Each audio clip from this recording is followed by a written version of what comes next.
കേരളത്തോട് വീണ്ടും കേന്ദ്ര അവഗണന. വയനാട് പുനർനിർമ്മാണത്തിന് കേന്ദ്രം അനുവദിച്ചത് 260.56 കോടി രൂപയാണ്. BJP ഭരിക്കുന്ന അസമിന് 1270 കോടി രൂപയും ഉത്തരാഖണ്ഡിന് 1658 കോടി രൂപയും അനുവദിച്ചു.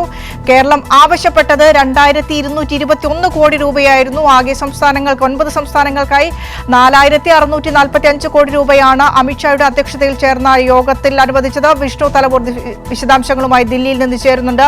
വിഷ്ണു, വസ്തുതകൾ നിരത്തി പഠനത്തിന്റെ ഒടുവിലാണ് നമ്മൾ 2221 കോടി രൂപ എന്ന ആവശ്യം കേരള സർക്കാർ ഉന്നയിച്ചത്. അതും നിരന്തരമായ ആവശ്യത്തിന്റെ ഫലമായി ഇപ്പോഴിതാ 260 കോടി രൂപയാണ് കേന്ദ്രം അനുവദിച്ചിരിക്കുന്നത്. ഇത്തരത്തിൽ കണ്ണിൽ പൊടിയിടാൻ തദ്ദേശ സ്വയംഭരണ സ്ഥാപനങ്ങളിലേക്കുള്ള തെരഞ്ഞെടുപ്പൊക്കെ അടുക്കുകയാണ്. അപ്പോൾ എന്തെങ്കിലുമൊക്കെ പറഞ്ഞ് ന്യായീകരണത്തോടെ പിടിച്ചു നിൽക്കാനാകും കേന്ദ്ര സർക്കാരിന് ഇത്തരത്തിലുള്ള ഒരു ഇടപെടൽ?